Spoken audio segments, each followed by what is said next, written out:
Welcome to another edition of Two Sites Unite. I am George Phillips with my good friend. Paul Dalby from field33.com. Yeah, we did that okay. Um, all right, Paul. It's race week. In fact, it's a lot has happened just since race week. It used to be that when qualifying was over on Sunday, things were pretty quiet. That has not been the case for this week. No, it's been a bit of an eventful 24 hours or so. Yeah, Of course, remember this is running on Thursday. that's true. But now that the cat is out of the bag, in all candor, this is Tuesday night that we are recording this. So um, Graham Rahal has been announced as the replacement for Stephen Wilson. Your thoughts? I was shocked. I'm still shocked that this happened. I would have bet your last dollar that J.R. Hildebrand would get that ride. He'd been at the track earlier in the month. He has a long relationship with Dreyer and Reinbold. There is a small connection with Graham Rahal there, going way back to Iowa in 2010. He drove one race for them. He has a connection to the Wilson family, but I thought the Chevrolet Honda thing was going to be an insurmountable obstacle that. I just didn't see that getting done. I certainly didn't see it getting done in under 24 hours. I was really surprised by that announcement this morning. Well, I think they needed to get it done within 24 hours, just due to everything. Sure. But like you, I was shocked. I thought there was, in fact, I had people tell me that your shoulder has disappeared. By the way, whoops. I must have gotten lost in the pagoda. There we go. Yeah, that's what you do when you try to play tricks. I know. I hate these backgrounds, but otherwise, it's a hotel background. You can't see my beautiful hotel here in Louisville. That I am full transparency. Louisville, home of what former Indianapolis 500 winner? Danny Sullivan. There you go. That's pretty good for a man from Tennessee. But you said you're transparent. Well, actually, you are transparent because we're seeing through you. So, but anyway. I thought I thought the Honda thing was too insurmountable. Kudos to Honda for allowing it to happen. I don't know if there was any. I don't know what kind of dealings went on, but I find it hard to believe they just said, "Sure, go ahead." I don't know if there were concessions or begging or what, but right. I'm still surprised that it did happen, but good for Honda for allowing it to happen. I don't think Chevrolet, everybody's praising both of them. I don't think Chevrolet really gave near as many concessions to allow it to happen as Honda did. Right. Well, it's kind of a payback, I guess, or payback, retribution, I guess, and what's the good form of payback? Whatever you want to call it. Remember back in 2014, 9 years ago, when Chevrolet put the race above themselves and they allowed Kurt Busch to run a Honda for Andretti Autosport. So we have seen this cooperation before. I had forgotten about that, but good example. I was almost wondering, and you'll laugh when I say this, but there is a sort of a precedent, of course, different times. But if such an allowance be made for Ryan Hunter-Ray to continue in a Chevy and for Ray Hall to drive in a Honda with that team. That has happened in the past, but not in this current version of. No, it's been a long time since they've split. I couldn't even. Well, I can give you two examples. I know Foyt in the past is 14 would have one engine like a Chevrolet, and the other engine would be old Cosworth. Well, yeah, I think that happened probably 82, 83. I think Foyt had the standard Cosworth. I think George Snyder drove was it a V6 or V8 Chevrolet stock block way back in the day? Yeah. Had about a 4-lap engine life. But I can get a little more recent. But once again, we're comparing apples and oranges. Right. But in '92, Dick Simon. Simon, yeah, that's the one I was thinking of. Yeah. Scott Brayton drove the Buick at Indianapolis when the rest of Dick Simon's team drove the Chevy. Mm-hmm. But bad idea. But that was 31 years ago. So things are a little bit different today. So, but that thought did run through my mind. Did you watch the announcement live on Zoom? I did, yes. So did I. And when they panned away from Dave First, the three of them sitting there, and I saw Graham sitting in the middle, I went, huh? Yeah. I would, like I said, it was kind of the proverbial empty suitcase when you expect one thing and you're shocked when you get something different. I just expected for sure that was going to be J.R. Hildebrand. And I didn't know. I think you texted me as soon as the announcement was made, who is it? And I said, Sage Karam. But then I remembered that Hildebrand had been there. He'd already had his physical. But also, I think that Sage Karam and Dreyer and Reinbold sort of had a messy divorce. I think Sage Karam tends to leave a mess behind in most of the places he divorces. And that's one of the on a charms. Tangent of a tangent. It's one of the charms of this whatever you call this, video podcast, whatever it is. But we're unscripted. But now that you mentioned Obviously. that, yeah, that's the charm. But I think in his short IndyCar career, I'm thinking R.C. Enerson has burned a few bridges as well. You said that over the weekend, and I don't know that I necessarily have bought that. Well, I think who did he drive for in Indy Lights? Was it Schmidt? Gosh, it's been so long since he was in Indy Lights. I couldn't even tell you. But and then when he first ran at Mid Ohio, he's either burned Sam Schmidt or he's burned Dale Coyne.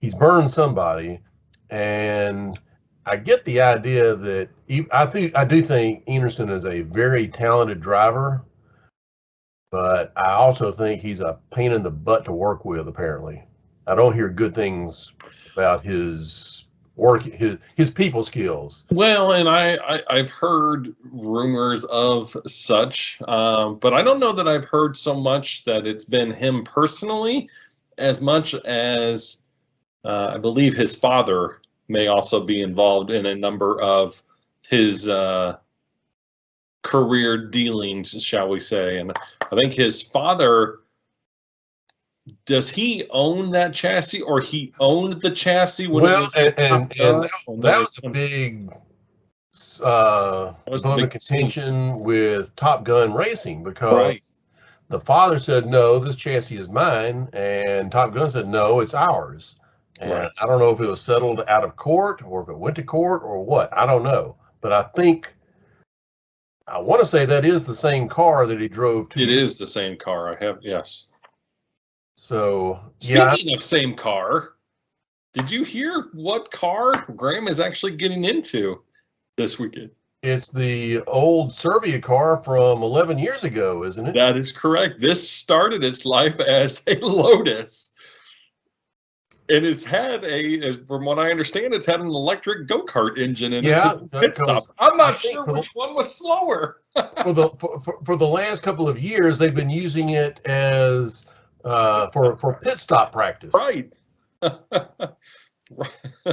So, I mean, I think it's great that Graham's going to be in the race. I don't have visions of Graham drinking milk on Sunday afternoon. No, I don't think this is going to be an Allens or Senior type story ending to this story here. No, I think he'll pedal the thing around as best he can, and as other drivers fall out, he'll pick up spots. But if he's still running at the end, I think he's going to be the last car running. Yeah, there may be truth to that.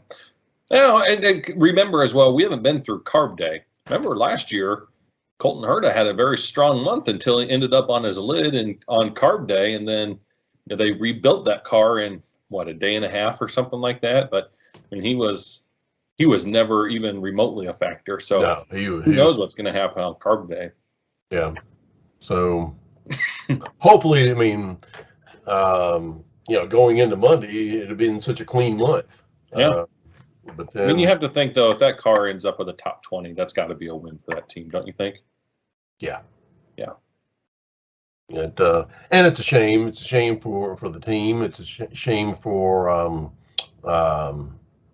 Stephen Wilson, because I mean he does just spend this whole year hustling to put together something for May. Right.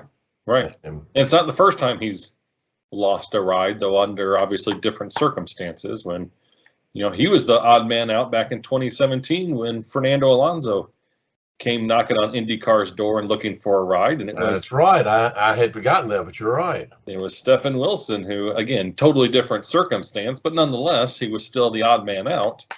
That back in 2017, and he was one caution away from winning the race in 2018.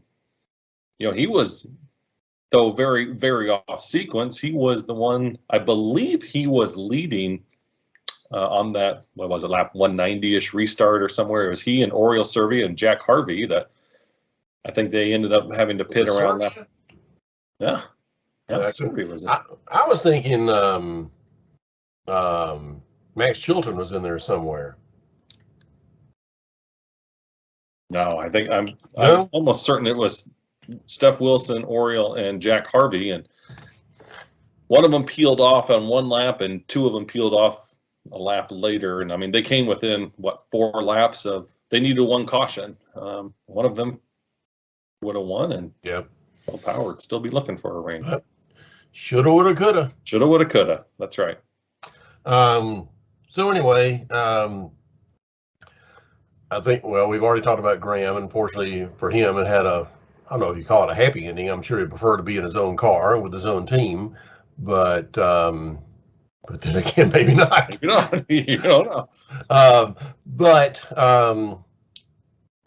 We've everybody's kind of beaten that story to death, but there were other stories, little happier stories coming out of qualifying. What were some of your takeaways?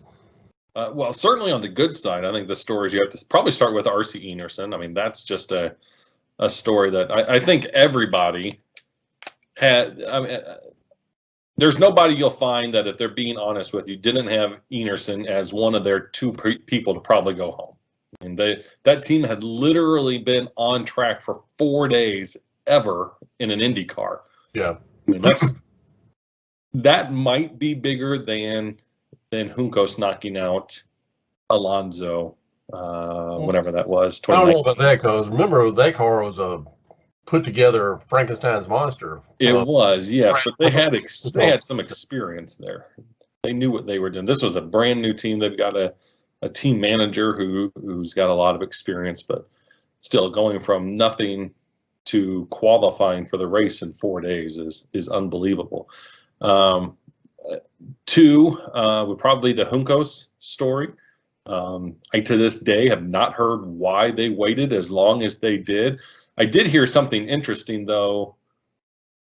Maybe it was Graham that said it, but apparently there was a rule of some sort that said 6:30 on Friday was the last opportunity to make a chassis change. So I think somebody was talking about, why did Rahal Letterman not swap chassis out or go to a backup car on Saturday or Sunday? And I think that's when it came out that you had to, unless you had crashed a car and received approval from IndyCar, you couldn't change the chassis after Friday at 6:30. Really? I've not because heard they were that slow. I don't remember where I saw that or who I saw that, but I feel like it was Graham that had said that. Huh. Maybe that was on Jake Query's morning show when I heard Graham the other day. But yeah, Juncos waited way too long to make that change. It scrambled.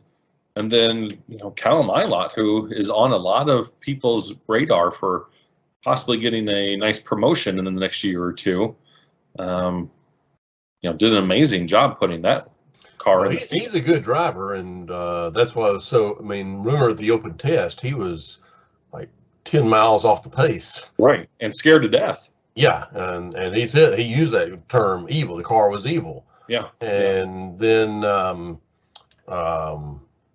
all through practice week, he was just at or near the bottom in every session. Yeah. And it was just he was on my short list of not to make the race. After Saturday, when we knew who the four were going for the 3 spots, my pick was Stingray Robb, and you see how I picked that.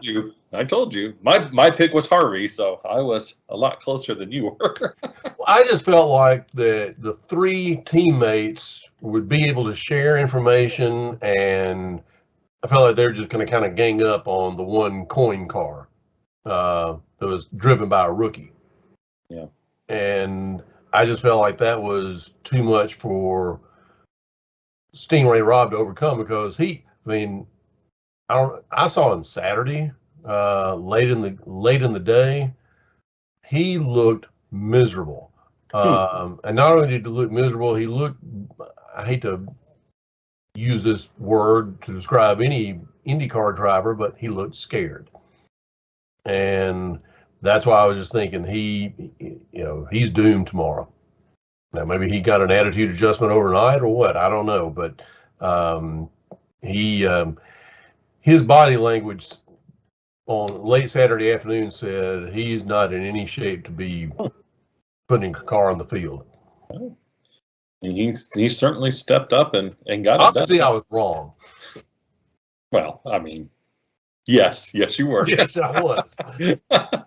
And I don't have the timesheets here in front of me, but I mean, at least compared to Graham and Jack, I don't think it was even close that he and Christian even were really in any fear of once he got into the last chance qualifying. I don't think that going for that 30 seconds spot was really even close, was it? They were all in the 229 range. Okay.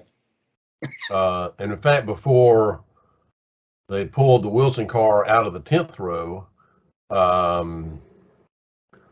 everybody from the 10th row forward was above 231. Unbelievable. But then when Lundgaard moved up to the 10th row today,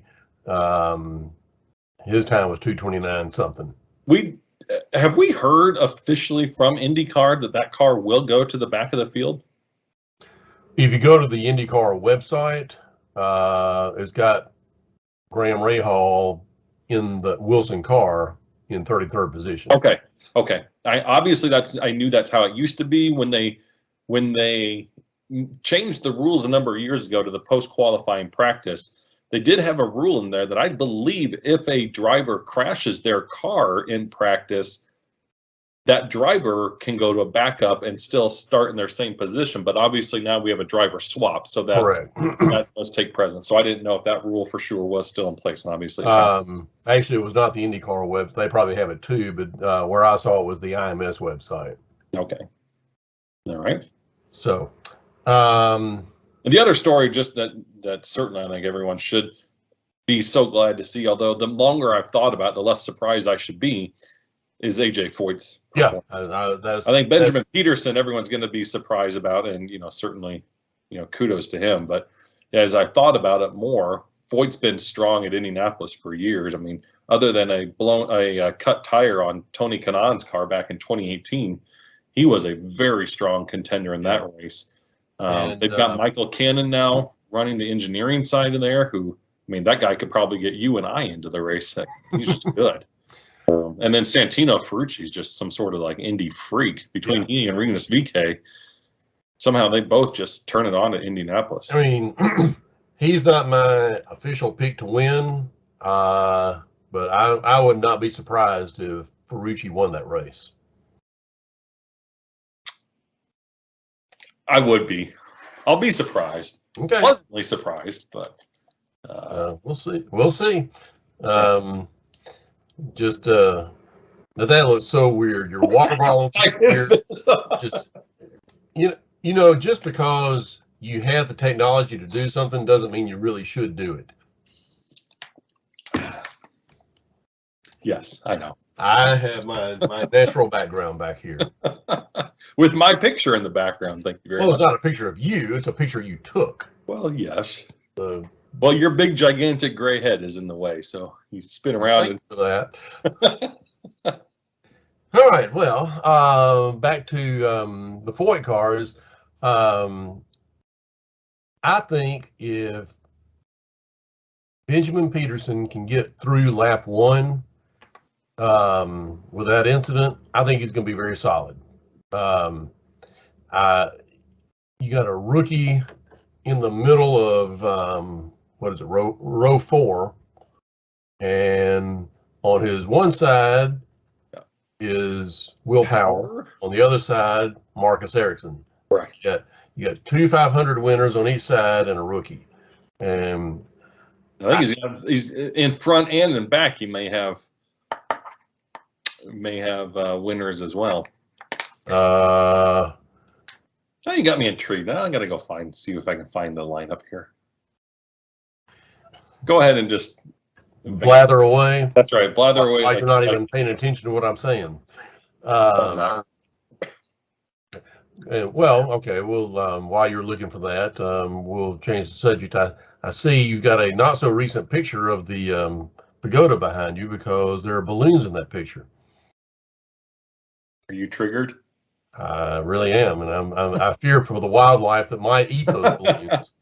Okay, Benjamin Peterson does not have a. This is on the IndyCar app. Shame. They have not updated their starting lineup yet, so they still show Stephen Wilson. Obviously, the changes will come in rows 9, 10, and 11, though. So up front, as you alluded to, row 4 has Ericsson, Peterson, and Power. Right behind them is Carpenter, McLaughlin, and Kirkwood. So okay. Peterson can't afford to take it too easy on the start because he's going to get gobbled up quickly. Yeah, who's in the middle of row 3? Middle of row 3, Takuma Sato. Oh, don't follow him. So, and outside of Sato is Tony Kanaan. Don't try to do what Tony Kanaan does either. You are a rookie. Mind your P's and Q's. Yeah, don't try to pass everybody on the outside in first lap. No, bad idea.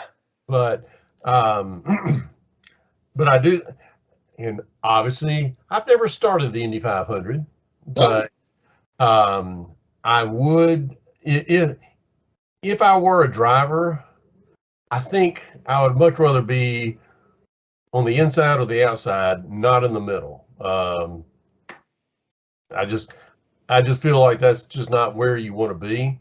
I would say that as well, except this is no longer, 1974 or 1982, really, is probably about the end of it, when everyone was actually packed up and came to the line 3 wide. Now we say he's starting in the middle. Well, that doesn't really mean anything because they get so out of order so quickly that he's usually able to find himself some green space. Well, I mean, he's far enough in front. It's going to be still sort of resemble an ordered start. Yeah. It's been better in recent years than it was, say, in the Brian Barnhart years. Yeah, well, he actually encouraged them to spread out. The worst start you'll ever find, though, in spite of what Robin Miller ever claimed, may God bless his soul, was not under Brian Barnhart. The worst start ever was the 1986 start. There were about 7 rows on the front straight when the leaders crossed the line. Go back and find a photo of the start of that race. It is by far the worst ever. Oh, I'll take your word for it. I can't really remember it. Well, you should. Well, I should. But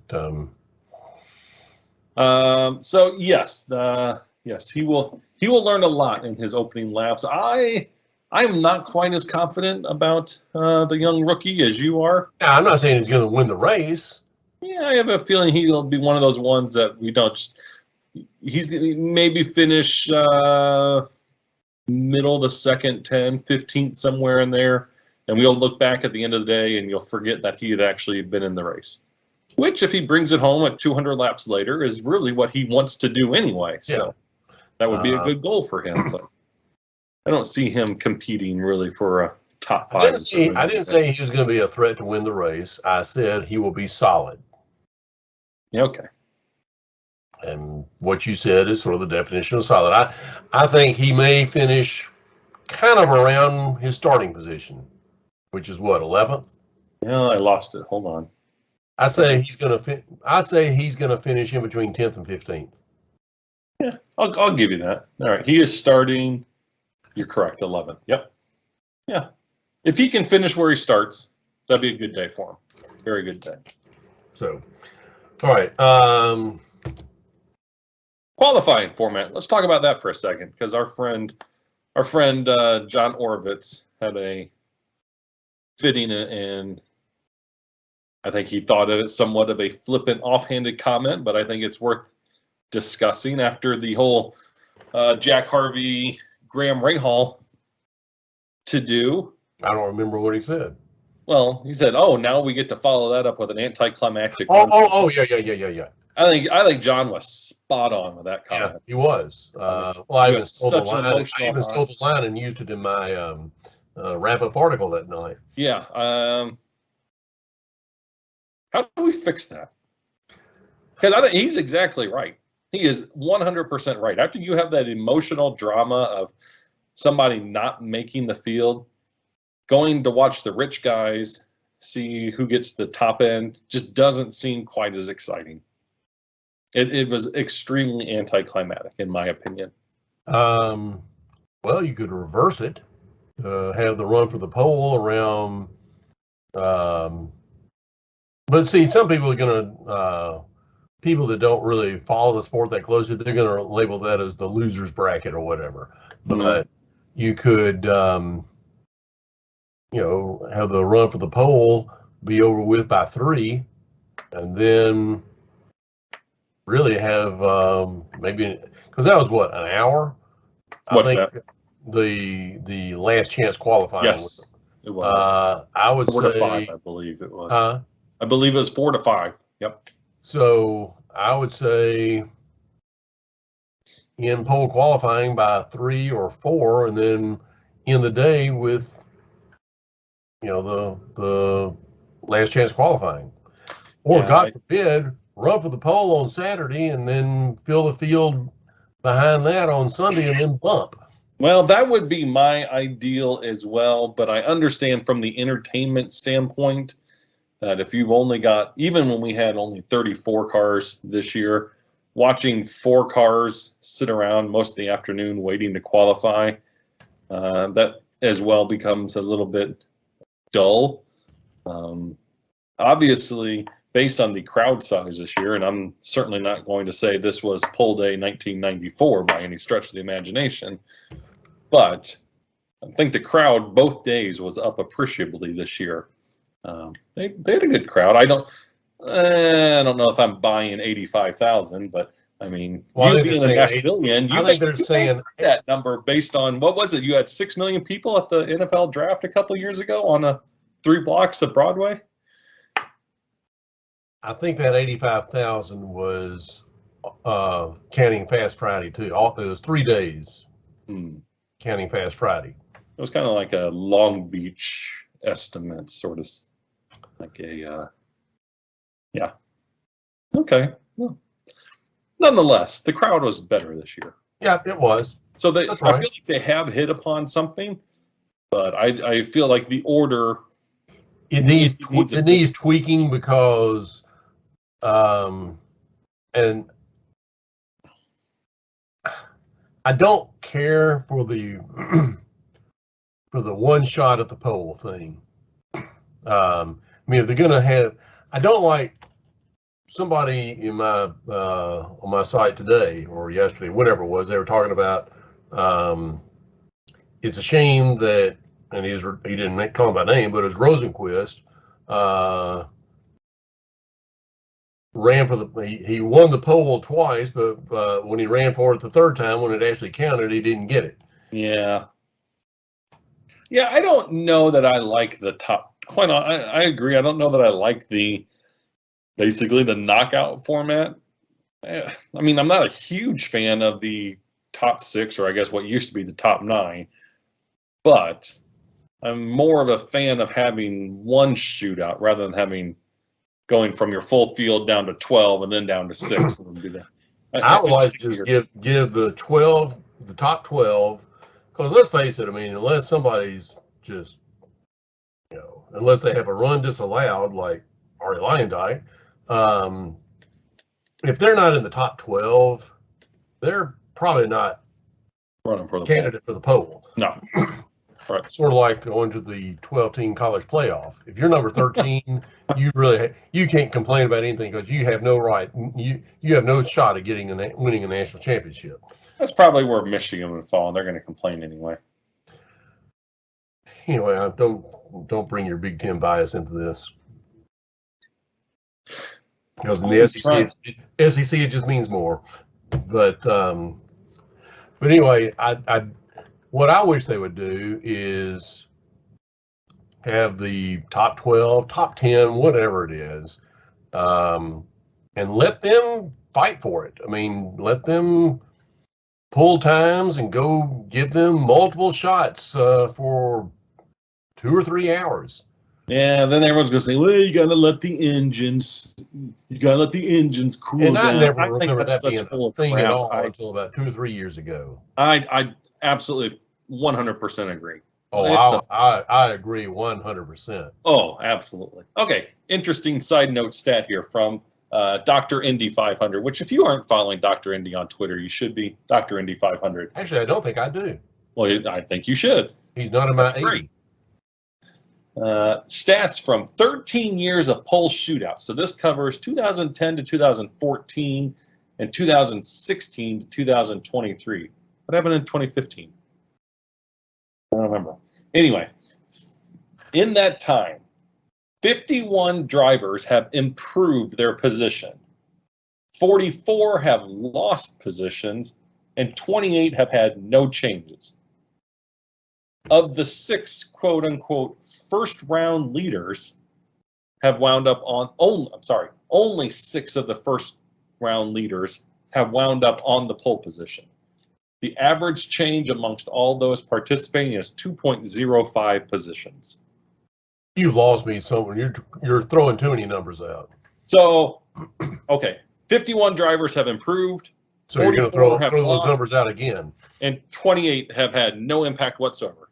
I heard what you said, but they get jumbled up in my head. No, I'm a visual guy. All right, here. It just went invisible. Yes, I know. Anyway, it's kind of backing up what you said. The average, everyone moves on average 2 positions up or down.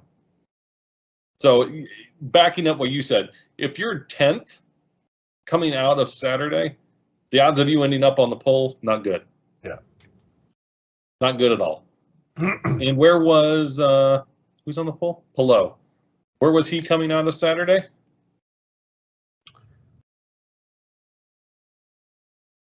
I don't know.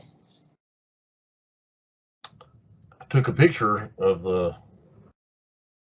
this is great. This is why maybe we shouldn't do all these unscripted. No, unscripted is better. Pelot was 3rd.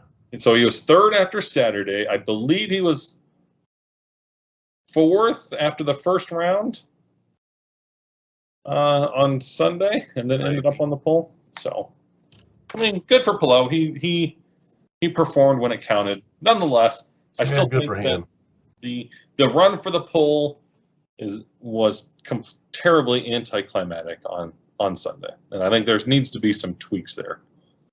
I think there also needs to be some tweaks, and I think we said this a couple years ago what was the year Charlie Kimball got bumped? Was that 21? Is that when Power was back there with Simona? And yeah, I think it's an hour or 2 hours, and most everyone sits around. Somebody will qualify at the beginning, then everyone kind of sits around and take one shot at the end. You know how we solve that problem? We go back to the past.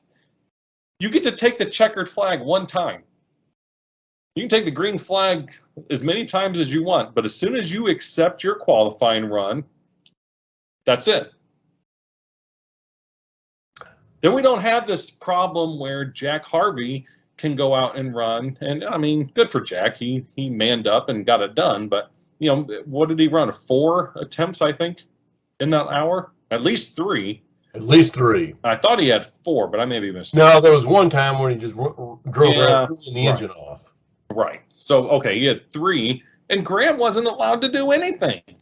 My understanding is he was literally not allowed to touch his car. They couldn't even change the wing angle on his car. Or he was considered having worked on his car and withdrawn his time. I just don't like that. Really? Yep. The same thing happened to Will Power back in 21. The people that have posted times are not allowed to touch their car at all. So they're even if you're going to withdraw the time. Well, I guess if you're going to withdraw the time, but if you're not, I mean, why would you withdraw your time if you haven't been bumped yet? But in this case, I mean, Graham literally couldn't do anything. Couldn't go out and run. Couldn't touch the car. Couldn't even prep his car to run again. Meanwhile, Jack takes shot after shot after shot after shot. You can allow everyone to take the checkered flag one time. Kind of puts an end to that. And then it brings the strategy back in. And, you know, the old curmudgeons like you and I, you know, little strategy here. What time are you willing to accept? What time do you think is going to be good enough? Not, oh, I know I've got 12 opportunities to hit this one time that I have to hit. You accept the run or you don't? All right, back to the box. No, I'm looking because I don't want this to go real long, but I do want to say some time for a rant. And I'm sure you've seen it. I think we've even talked about a couple of them, but there have been some very stupid comments on social media this week. One of which was, and this isn't the worst, but I've seen several that just say they should let all 34 cars start. And you know, one guy said, "Well, I'm sure many people will agree with me. People that are compassionate that we should let them all start." Nobody agreed with. No, but and then there was one that I did comment on. I think you saw the comment where the guy said we should let them all 34 of the cars start. There's no reason for it. And I said, but he said, I'm sure many will disagree. And I said, you are right. I do disagree. And I said, why don't you just give every starter a baby Borg too? Right. But well, and then their argument was, well, then you would get 40 cars trying to qualify. Well, if you're just going to let everyone in, no one's got to qualify anyway. Just start the whole thing. Then being in the field isn't special. So, no, nobody. That whole drama goes away. Yeah. Yeah. So, and they say, you know, that's just a stupid tradition and it needs to go away. Well, the Indianapolis 500 to me is all about tradition. They've tossed out enough traditions, one of which is over your shoulder, but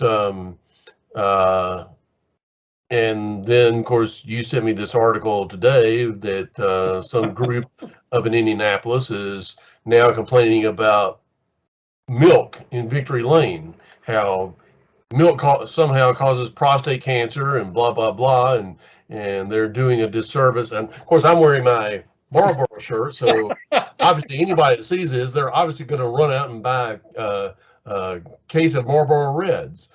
Well, But I'm gonna have to find somewhere because I've got to hide from my wife the carton that I already bought last weekend. Just seeing Rosenquist's car, I mean, it just made me want to go out and light up.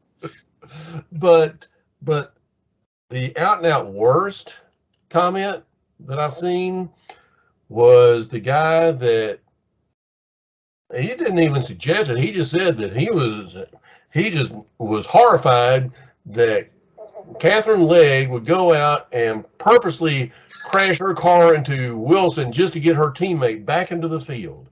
And this was before Graham was even named to the car, when no one, a lot of us didn't think he was even going to be in the car. But that to me was just so asinine. And fortunately, everybody pounced on this guy in the these IndyCar Facebook groups. They're just filled with, I'll say it, morons. And but one guy said, I don't care if I get tossed out of this group or not, but you're an idiot. And just, that is not going to happen. And it's not going to happen. I mean, no drivers don't crash intentionally. No. And it's about like these people that, remember 10 years ago, when Kanan won and they claimed, Dario just purposely crashed so his buddy would win. Right. Buddy was not even on his team. I'm sure Chip Ganassi would have loved to foot the bill for Dario's car so Tony could win. Yeah, so a KV car could win. Right. So yeah. Because probably a favor because, that was owned by Jimmy Vassar, and Vassar and Chip Ganassi were, they're buddies. Oh, yeah. Didn't they have sort of a bad parting of the ways? I don't think they necessarily did they? I thought after about 2000. He eventually ended up at Rahal, and I mean. Well, before that though, he was with Pat Patrick. Vassar was? I believe so. I think he's driving a silver Vistion car. Well, that was Roberto Moreno. I'm surprised nobody suggested him to be the substitute. He's about due. But I mean, considering that even if that was an ugly divorce, I'd say Vassar, wherever he ended up better than Ganassi getting Nicholas Manassian in that deal. I guess Bruno was all right, but Nicholas Manassian was. He was awful. Yeah. So, any more rants? I like this. No, just. I can scroll through our text because I'm sure you have other rants here that. Usually, those rants often end up with James Black. Hey, James, I know you're not listening to this, but I think James listens to our things. He may be a little bit busy this week. Hopefully, James is talking to me again. Yeah, after you insulted him, and if he didn't, I don't blame him. Yeah, I don't really either. Anyway. Okay, here. I will. One thing, this kind of goes towards you because you don't like this guy. You know who I have really started to come to like more and more all the time is Scott McLaughlin. What do you mean I don't like him? You say that he's too, what was the word you used? No. He was too bimped up from the press? Well, that's it. I never disliked him. I resented all the hype he was getting before he even sat in a car. Yeah, well, liking him more and more all the time. Well, I do like him. He's funny. He is really funny. He's actually, I didn't used to like Sebastian Bourdais either until I started watching some of his press conferences and he finally loosened up a little bit. Then I really, really got to like Sebastian. I'm kind of getting that way with Scott as well. Well, McLaughlin doesn't need to loosen up anymore. But he's a funny guy. He's got a really funny, dry sense of humor, and he just says these things, and you think about it for a second, then you laugh. But no, he's a good guy. I do like him, but I've never disliked him. I resented all the hype he got before he even ran a race. Yeah, well, and the press does that sometimes, and yes. Well, but no, I mean, and I've been pretty clear on the one I don't like, and and my wife disagrees with me. My wife really likes his driver, Susan does, but I am not what are you doing? That is just scratching my eyebrow. All the lighting just went haywire, and you look like Satan. I was simply scratching. Don't do that. That's awful. Yes, you are not a fan of the pole sitter, are you? The pole sitter, I'm not. I've never been an Alex Palou fan. I don't And get it's not your really, disdain for him. huh? I really don't get your disdain for him. It's just one of those things, like some people just don't really get along. Well, not that he and I have never interacted. You guys close? What?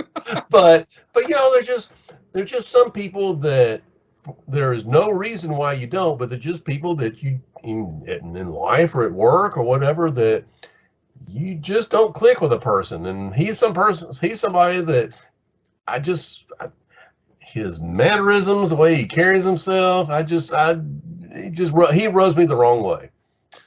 I think that's because you are against the working man, and you are upset about him. Oh, I like the working man's friend. In fact, I am the working man's friend.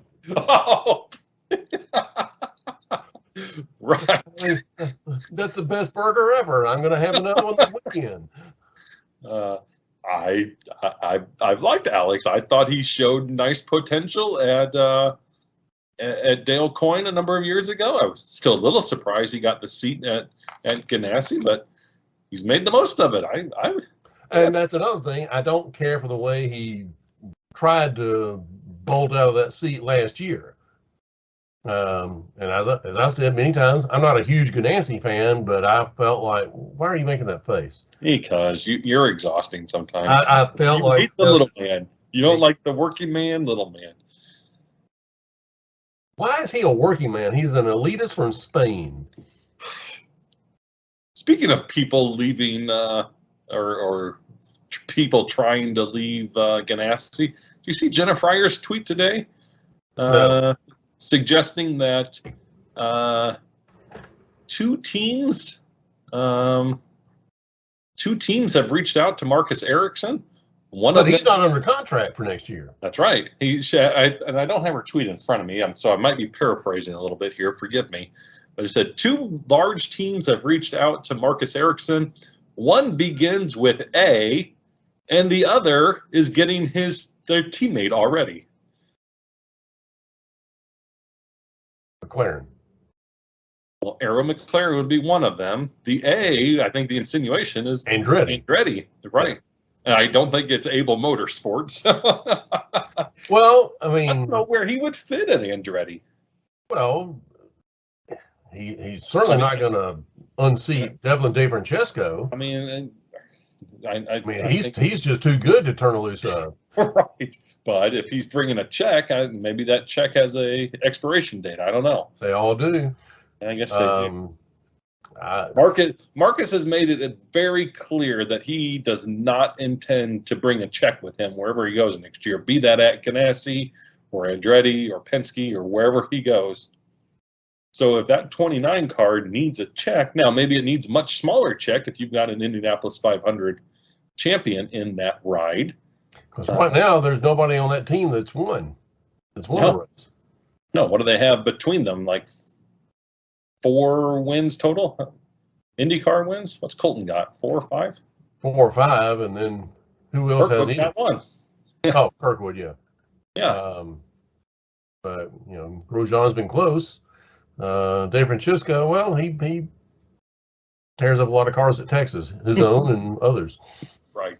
But yeah, I thought that was interesting. And I don't know. I find it hard to believe that Ganassi would let Ericsson go, especially if Palou's already out the door, which everyone kind of assumes he is. I tend to agree with you. I really don't think Ericsson wants to leave. I think he just wants to get paid. Yeah. But remember, Dixon's always called him Cheap Ganassi for years. Well, I'm sure Scott's probably made out all right. Yep. But all right. So who's winning Sunday? We already made our predictions, right? That was a couple of weeks ago. That was a couple of weeks ago. And I don't even remember who you said. I said Scott Dixon at the time, and I think you agreed with me. I agreed. Well, and I'm not quite as sold on him starting. Where is he? Outside row 2, I think, isn't he? Yep. He's right in front of Kanaan. Right. Right. So, gosh, that's probably his worst that he started in a number of years. I had to go back and look at the starting lineups, but I think he's still got a great race car. I mean, my concern would be that he's got Santino and Pato to his left on the start. So there's going to be a lot of aggression in that row if Scott doesn't play his chips right. He's got Sato coming behind him. He's got Kanan behind him. And Rossi's on the inside of row 3. So there's a lot of hard chargers right there.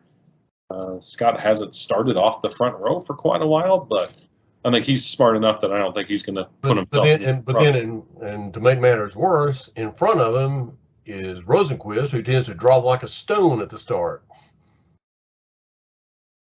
He what? I will say it again. It's kind of lost its punch now that I have to repeat it.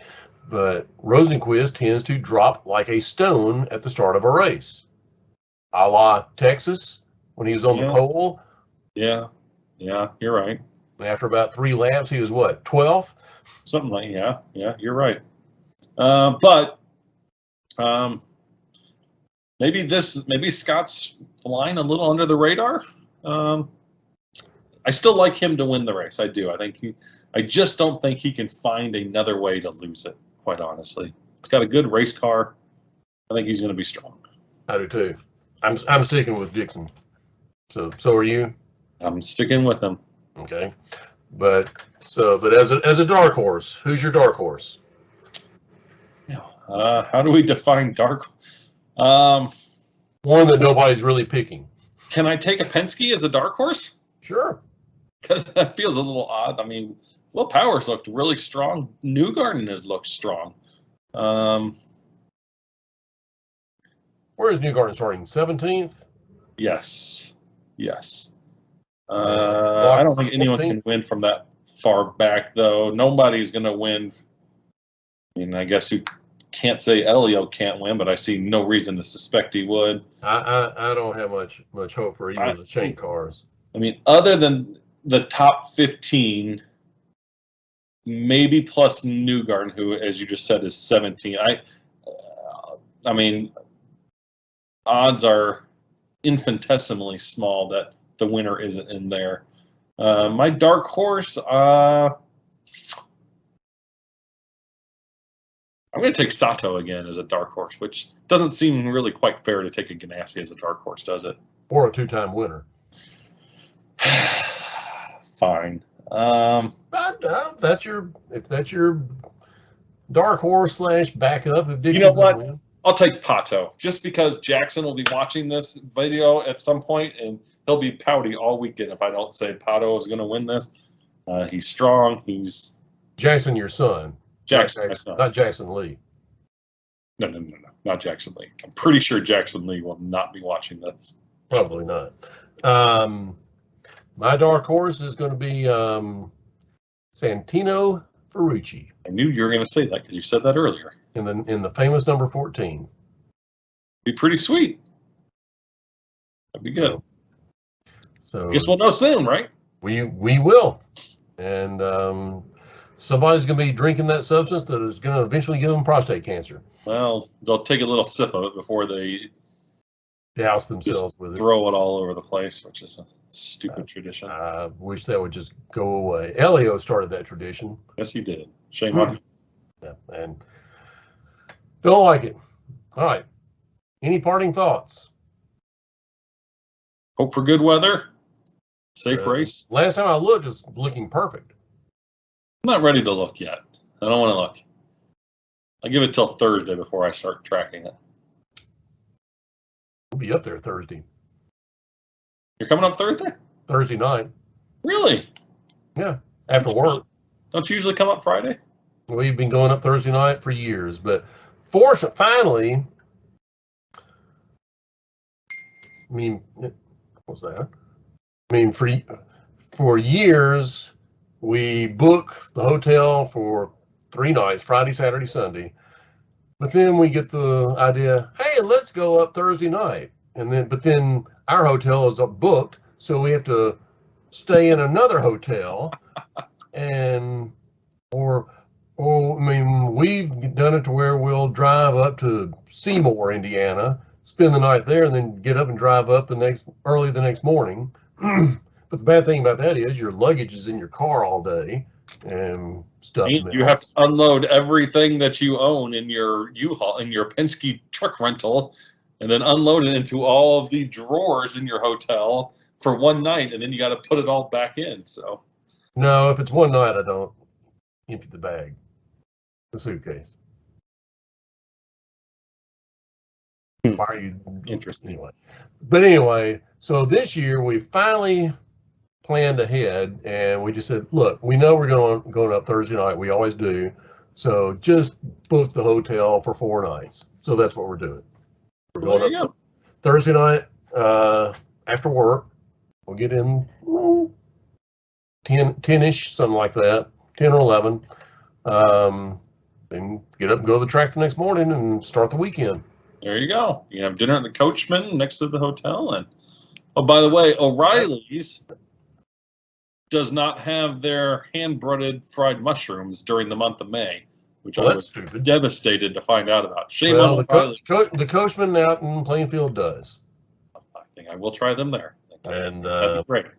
But we'll not quite sure. I know we're going to the Working Man's Friend on Friday night because that's the only time they're going to be open. And then not sure about Saturday night or Sunday night. I'm sure Dawson's will be in there at least one of those times. At least one of, yeah. If not both. No, we'll see. I kind of want to go back to that Coachman. It was decent. I might do that Friday night. I think Jackson and I are going out to IRP again. We had a good time last year. You should go to the Working Man's Friend. Oh, we might. We'll see. Okay. We'll see. All right. Anything else? Nope. Say goodbye to the one person that's still watching. Probably Jackson. It's probably John McClellan. I think that's great. I think that's just great. There you go. Right. Teed him up like a golf ball. Swung away. Okay. On that note, anything else? I got nothing. I got nothing either. So, for Paul Dalby with Field of 33, I am George Phillips with oilpressure.com. Thank you for watching.